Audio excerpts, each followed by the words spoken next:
My name is Jennifer Hayes. I'm 34 years old and I work in corporate marketing in Chicago. 6 months ago, my best friend of 15 years betrayed me in the worst way possible. She didn't just stab me in the back. She slept with our married boss to steal the promotion I'd been working toward for 3 years. Then, she looked me in the eye and told me she got it because she was more qualified.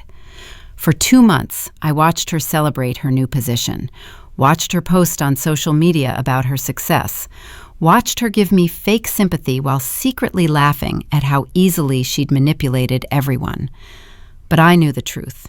I'd found the evidence, the hotel receipts, the text messages, the emails that proved she'd used her body to get ahead while I'd used my brain. And I didn't confront her. I didn't scream. I didn't make a scene. I collected more evidence. I waited. I documented everything. And when the moment was perfect, when she announced she was pregnant with his baby, I struck. I sent every piece of evidence to her husband, to our boss's wife, simultaneously, with detailed timelines and receipts. Within 48 hours, 2 marriages exploded. My boss was fired for sexual harassment. My best friend lost her job, her husband, and custody of her 2 other children. And I got the promotion that should have been mine from the beginning. This is the story of how my best friend destroyed our 15-year friendship for a job title, and how I destroyed her entire life in return. Let me take you back to the beginning, back to when I still believed in loyalty and friendship. I met Amanda Chen when we were 19 years old, freshman year at Northwestern University. We were randomly assigned as roommates and became instant best friends. We were inseparable. Studied together, went to parties together, shared clothes and secrets and dreams. She was there for my first heartbreak. I was there for hers. We planned our futures together, careers in marketing, moving to the same city, staying best friends forever. After graduation, we both got entry-level marketing jobs in Chicago. Different companies initially, but we met for lunch twice a week, talked every day. She was my maid of honor when I married Derek at 27. I was hers when she married Michael a year later. Our lives paralleled each other perfectly. Same age, same field, same life milestones. We bought houses in the same suburb, had kids around the same time.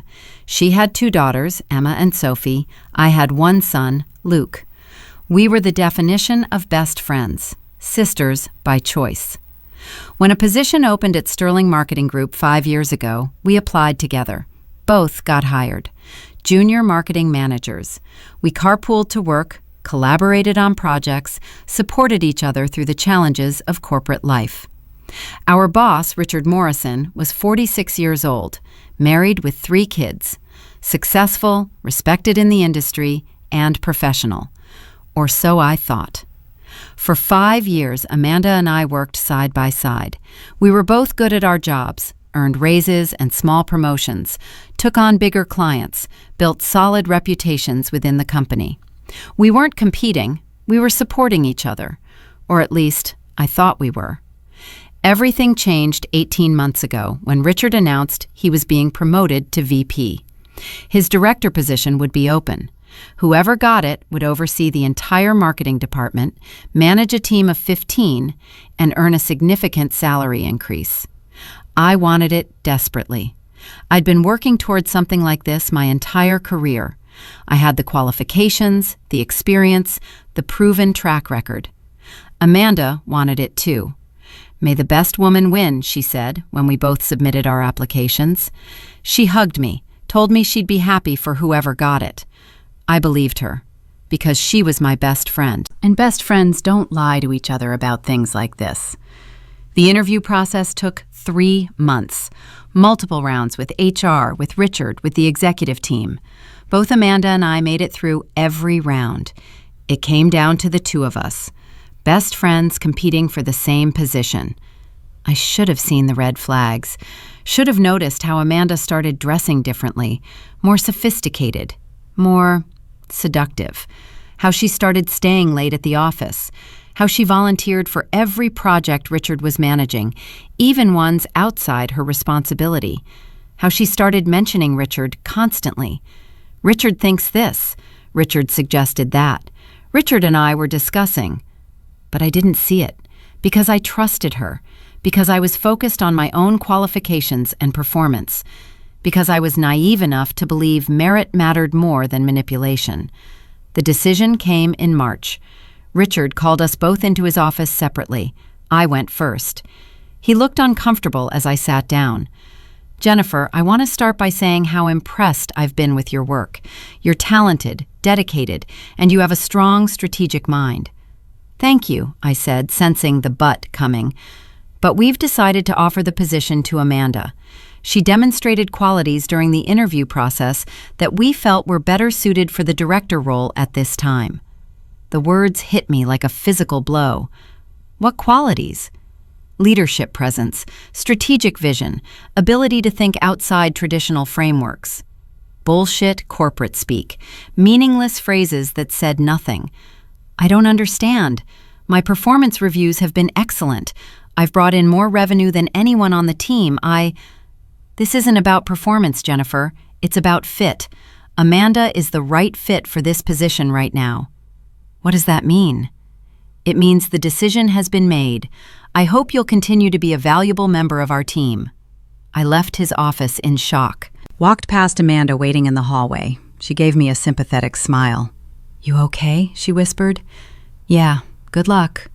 She went into Richard's office, emerged 15 minutes later, beaming. I got it, she said quietly when we were alone. Jen, I'm so sorry. I know you wanted this too. Congratulations, I said, forcing a smile. You deserve it. You'll get the next opportunity. I know you will. She hugged me. I hugged her back, pretended I was happy for her, pretended my heart wasn't breaking. That night, I cried to Derek. I don't understand what I did wrong. I worked so hard. Sometimes these decisions aren't about merit, Derek said. Sometimes it's politics, relationships, things outside your control. He had no idea how right he was. Amanda started her new role the following week, moved into the director's office, started managing the team I'd hoped to manage. She tried to be sensitive about it, didn't flaunt her success around me, still invited me to lunch, still acted like we were best friends, but something had changed between us, a shift I couldn't quite identify, a distance that hadn't been there before. I told myself I was being oversensitive, that my hurt feelings about the promotion were making me imagine problems in our friendship. I threw myself into work, tried to prove I was still valuable even without the promotion, took on extra projects, stayed late, worked weekends. Amanda noticed. You're working too hard. You're going to burn out. I'm fine, just want to stay on top of things. Don't overwork yourself trying to prove something. You're already great at your job. Easy for her to say. She'd gotten what she wanted. 2 months after Amanda's promotion, I was working late one Thursday. Almost everyone had gone home. I was finishing a presentation when I realized I'd left some files in Amanda's office, the director's office that used to be Richard's. I knocked. No answer. Opened the door. Her office was empty, but her laptop was still on her desk. Open. Screen visible. I wasn't snooping, not intentionally, but the email on her screen caught my eye because it was from Richard. Can't wait to see you tomorrow night. Same hotel? I've been thinking about you all day. I froze, stared at the screen. This had to be work-related, some kind of business meeting. Hotels have conference rooms. This was professional. But the next email beneath it said, I told Lisa I have a conference in Milwaukee. We have the whole weekend. Bring the black dress I like. My stomach dropped. Lisa was Richard's wife. I shouldn't have read more. Should have closed the laptop and walked away. But I didn't. I scrolled through their email thread. Months of messages. Dozens of them. Starting around January, 2 months before the promotion decision. You're so beautiful. Can't focus on anything but you. Last night was incredible. I can't stop thinking about your body. Tell Michael you have to work late again. I need to see you. Michael, Amanda's husband. My friend Michael, who I'd known for over a decade. I kept scrolling, found more explicit messages, photos I wish I hadn't seen, discussions of hotel rooms and stolen afternoons, and lies told to their spouses. And then I found the most damning message, from Richard to Amanda, dated February 28th, 1 week before the promotion decision. I'm putting my neck out recommending you for director. I know you're qualified, but there are people questioning whether you have enough experience. I need you to trust me. Once you have the position, everything will be easier. We won't have to hide as much. Amanda's response? I trust you, and I'll make sure you don't regret choosing me, in every way. I felt like I was going to vomit.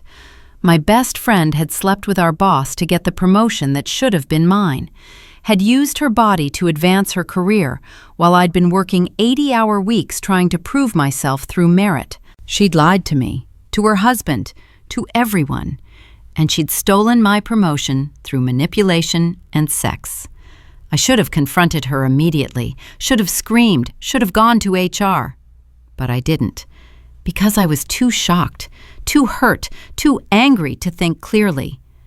I took photos of the emails with my phone, dozens of them, time-stamped evidence of the affair, evidence of the quid pro quo arrangement. Then I closed her laptop and left. Went home, told Derek I was sick, locked myself in the bathroom, and cried for 2 hours. "What's wrong?" Derek asked through the door. "Jen, talk to me." "I just need a minute." "Did something happen at work?" Everything had happened at work. Everything I believed about my best friend, about my boss, about fairness and merit and loyalty had been shattered. But I couldn't tell Derek yet, not until I figured out what to do. I didn't sleep that night, lay awake staring at the ceiling, replaying every interaction with Amanda over the past 6 months. Every time she'd said, "Richard thinks I'd be good for this." Every late night she'd claimed was for work. Every lunch she'd canceled with vague excuses. She'd been sleeping with him the whole time, building an alliance based on sex instead of skill. And when she got the promotion, she'd hugged me, looked me in the eye, told me I'd get the next opportunity, all while knowing she'd stolen this one by spreading her legs. By morning, I'd made a decision. I wasn't going to confront her. I wasn't going to give her a chance to explain or apologize or make excuses. I was going to gather evidence, build an airtight case, and then I was going to destroy her. Not emotionally, strategically, completely. I was going to make sure she lost everything she'd gained through betrayal, and more. For the next 2 months, I became a detective, a spy, an information gatherer. I monitored Amanda's calendar, noting every late meeting and off-site conference. I cross-referenced them with Richard's public calendar. Every time they had blocked time that overlapped, I made a note. I checked credit card statements, not hers, but Richard's. I had access because I'd helped him book client dinners before. Corporate card. I went through months of charges looking for hotel rooms and restaurants during times he claimed to be working late. Found dozens. Hotels in downtown Chicago, always the same one, the Fairmont.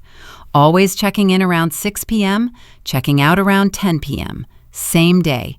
Not overnight stays, just afternoon encounters. I collected receipts, printed them, created a timeline.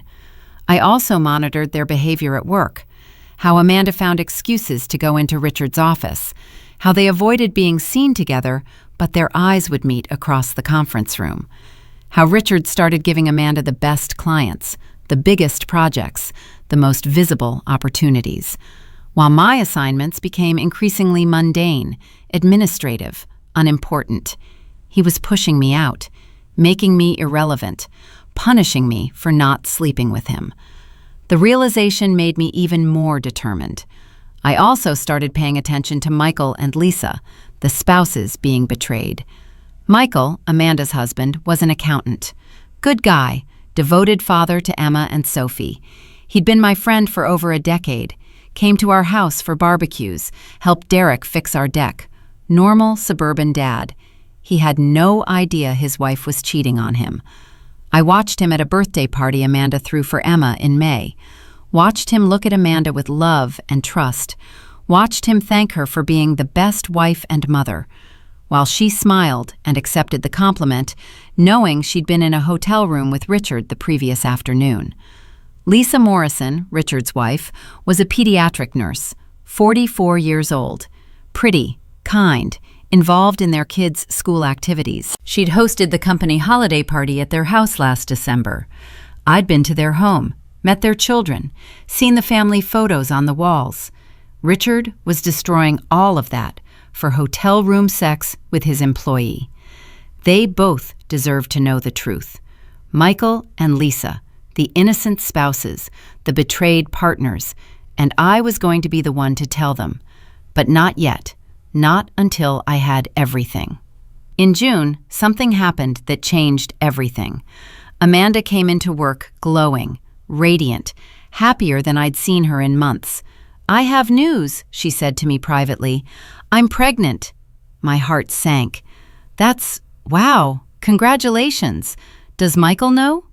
I told him last night. He's thrilled. We weren't planning for a third, but we're excited. How far along? About 8 weeks, due in January. I did the math quickly. 8 weeks ago would have been mid-April, around the time I'd seen multiple hotel charges on Richard's corporate card. "That's amazing," I said, faking enthusiasm. "Emma and Sophie will be so excited to be big sisters again." "They are. We told them this morning." Amanda hugged me. "I'm so happy, Jen. Everything is falling into place. The promotion, the pregnancy, everything. Everything built on lies and betrayal. But she didn't see it that way. Over the next week, I watched Amanda carefully, noticed how Richard avoided her, how he looked stressed whenever she tried to talk to him privately. Then I overheard a heated, whispered conversation in the hallway, Amanda cornering Richard. "We need to talk about this." "Not here, not at work." "Then where? You've been avoiding my calls." "Amanda, this is complicated." "It's not complicated. I'm having your baby." Silence. Then Richard, "Are you sure it's mine?" "Of course I'm sure. I haven't slept with Michael in months." "Keep your voice down." "Richard, you can't just ignore this." "I'm not ignoring it, but you need to give me time to figure out what to do."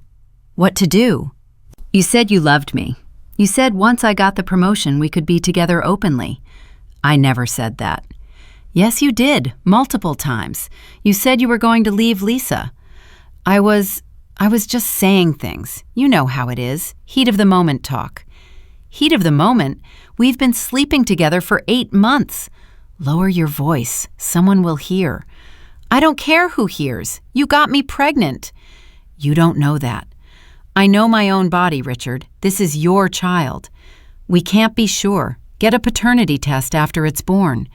"You want me to pretend this is Michael's baby for 7 months and then get a paternity test?" "I want you to be smart about this. You have a husband. Use him." The coldness in Richard's voice was stunning. "You son of a bitch," Amanda hissed. "You used me." "You used me too. You wanted the promotion. You got it. Now we both move on." "Move on? I'm pregnant." "That's not my problem. You should have been more careful."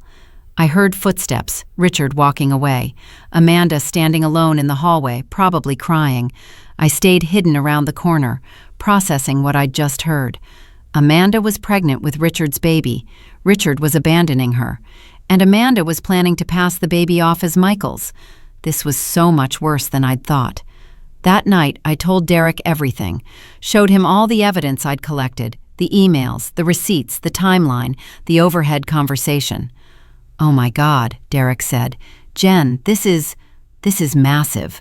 "I know. What are you going to do?" "I'm going to tell Michael and Lisa, show them everything." "When?" "Soon. I'm still deciding on timing." "Why wait?" "Because I want maximum impact. I want to make sure when this explodes, it destroys everything Amanda built on lies." Derek looked at me carefully. "You want revenge." "I want justice. Those aren't always the same thing." "They are this time." Over the next month, I refined my plan, organized all the evidence into a comprehensive package, printed everything, created a timeline, made it impossible to deny or dismiss. I also decided on my delivery method. I wasn't going to confront Amanda or Richard, wasn't going to give them a chance to spin the narrative or get ahead of the story. I was going to send the evidence directly to Michael and Lisa, simultaneously. Let them discover their spouse's betrayal at the exact same moment. No warnings, no chances for excuses, just brutal, undeniable truth. But I needed the right moment, the perfect timing. That moment came in late July. Amanda posted on Facebook that she was having a gender reveal party that weekend, a celebration with family and friends. She invited me. "Please come. You're my best friend. This wouldn't be the same without you." I smiled. I wouldn't miss it for the world, because that party, that celebration of the baby that would destroy 2 marriages, was going to be the perfect time to detonate the truth. The night before Amanda's gender reveal party, I finalized everything. I created 2 identical packages, each containing printed emails between Amanda and Richard spanning 8 months, hotel receipts with dates and times, credit card statements highlighting the charges, screenshots of text messages, photos they'd sent each other, a timeline showing when the affair started, when the promotion happened, and when the pregnancy began, a cover letter explaining everything clearly and dispassionately. For Michael's package, I added, "Your wife has been having an affair with her boss, Richard Morrison, for 8 months. She received her promotion in exchange for sexual favors. She is currently pregnant with Richard's child, not yours. The evidence is enclosed. I'm sorry you're learning this way, but you deserve to know the truth." For Lisa's package, I added, "Your husband has been having an affair with his employee, Amanda Chen, for 8 months. He promoted her in exchange for sexual favors. She is currently pregnant with his child. He has been using company credit cards to pay for hotel rooms. The evidence is enclosed. I'm sorry you're learning this way, but you deserve to know the truth." I didn't sign the letters, didn't need to. The evidence spoke for itself. I had both packages delivered via overnight courier, timed to arrive Saturday morning, the morning of Amanda's party. Then I got dressed and went to the party like nothing was wrong. Amanda's gender reveal party was at a park pavilion. Balloons, decorations, catered food, about 50 guests. Family, friends, co-workers, Michael's parents, Amanda's sister. Amanda was radiant in a flowing summer dress, glowing with excitement. Michael was by her side, hand on her shoulder, looking proud. They'd set up a large balloon that would release either pink or blue confetti when popped. The big moment. "I'm so glad you're here," Amanda said, hugging me. "This means so much." "I wouldn't miss it," I said honestly, because I wouldn't. This was the beginning of her downfall. The party was pleasant, small talk with people I knew, watching Emma and Sophie run around excited to learn if they'd have a brother or sister. I checked my phone periodically. The tracking numbers showed both packages had been delivered, Michael at his home, Lisa at hers. Around 2 p.m., I noticed Michael's phone buzzing repeatedly. He pulled it out, frowned, stepped away from the group. 5 minutes later, Amanda's phone started ringing. She ignored the first call, answered the second. "Hello? Michael? Why are you calling me instead of—" Her face changed, went pale. "What? What are you talking about?" She walked away from the group, phone pressed to her ear.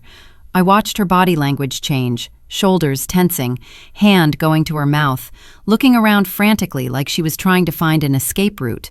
"Michael, wait. Let me explain. It's not—" She was crying now. "Please don't do this. Not here. Not—" She pulled the phone away from her ear. He'd hung up. Richard, who'd been standing near the food table with his wife Lisa, suddenly checked his phone. His expression shifted from confusion to panic. Lisa was talking to him, showing him something on her phone. Her voice was rising.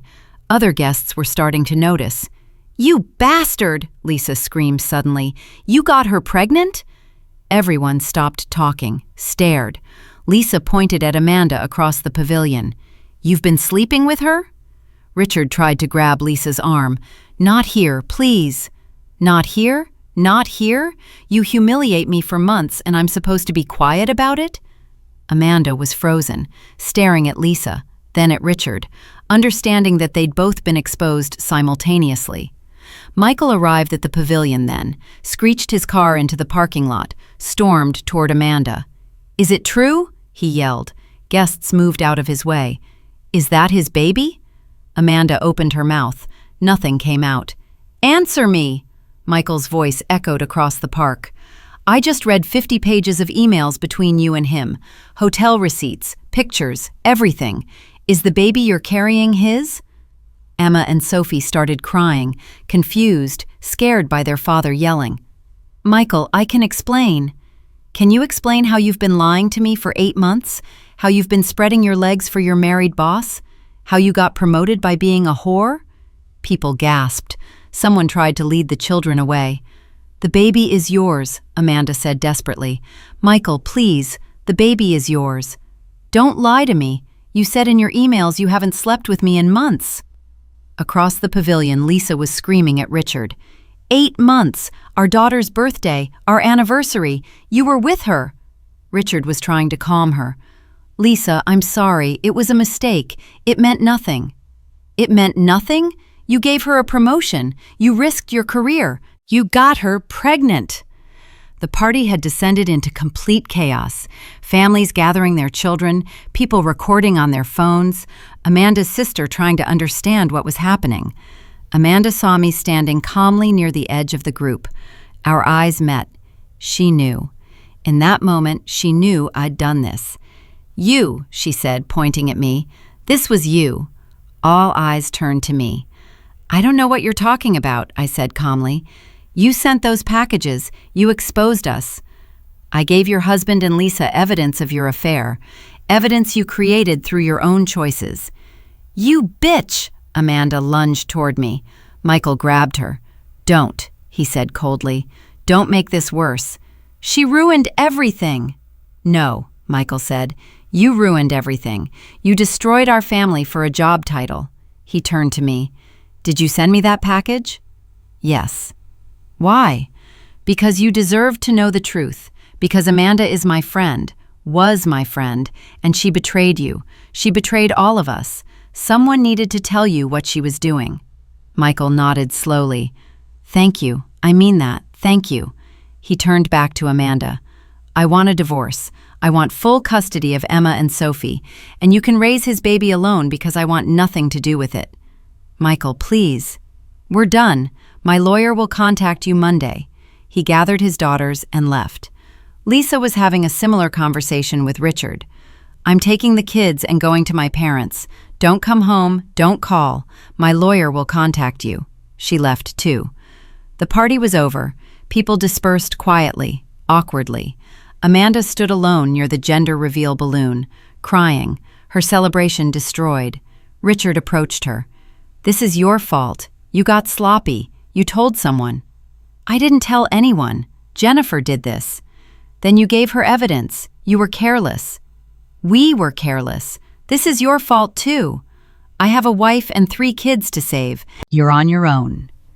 Richard walked away. Amanda slumped to the ground, sobbing. I left without saying goodbye. By Monday morning, the story had spread through our entire office. Everyone knew about the affair, about the promotion quid pro quo, about the pregnancy. HR called both Amanda and Richard in for meetings. By noon, Richard had been fired, terminated for sexual harassment, abuse of power, and violation of company ethics policies. Using corporate credit cards for personal trysts was the final nail. Amanda was placed on administrative leave pending investigation, but everyone knew she'd be fired too. The optics were terrible. Even though she'd been victimized by a superior's manipulation, she'd also participated willingly, and the emails proved she knew exactly what she was doing. By Wednesday, Amanda's resignation had been quietly accepted. She was gone. The director position she'd held for 4 months was open again. I was called into the executive VP's office on Friday. "Jennifer, I want to apologize on behalf of the company for what happened. The way that promotion was handled was inappropriate and unethical." "Thank you. We'd like to offer you the director position. It should have been yours from the beginning based on merit. We hope you'll accept." I accepted. The promotion I'd deserved, the position that had been stolen from me through manipulation and sex, it was mine now, earned through merit, through patience, through calculated revenge. The fallout continued for months. Michael filed for divorce, sought full custody of Emma and Sophie based on Amanda's infidelity and deception. His lawyer argued that Amanda had demonstrated poor judgment and moral character. The court agreed. Michael got primary custody. Amanda got supervised visitation. Lisa filed for divorce too, took Richard for everything she could: the house, half his retirement, significant alimony and child support. His affair had cost him his marriage and his financial security. Richard couldn't find work in marketing after being fired for sexual harassment. His reputation was destroyed. Last I heard, he was working a sales job at a car dealership. Amanda had her baby in January, a boy. DNA test confirmed Richard was the father. He refused to be involved.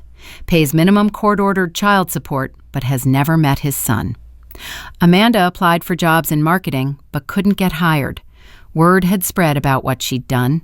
Companies didn't want the liability, the controversy, the reminder that sleeping with bosses for promotions still happens. Last I heard, she was working retail, living in a small apartment, struggling to survive on child support and minimum wage while raising 3 children, mostly alone. Her family supports her financially, but relationships are strained. Her parents were humiliated. Her sister won't speak to her. And me? I never spoke to Amanda again. She tried to contact me several times. Emails asking why I did it. Letters explaining she was sorry. Text messages begging for forgiveness. I blocked her on everything, changed my number, made it clear I wanted no contact. Because there was nothing to say. She'd betrayed our 15-year friendship for a job she didn't deserve, had looked me in the eye and lied repeatedly, had stolen something from me through manipulation instead of merit. And when I exposed her, she lost everything. That wasn't cruelty. That was consequences. People ask me sometimes if I feel guilty, if I regret exposing Amanda's affair so publicly, if I should have handled it differently. The answer is no. I don't feel guilty.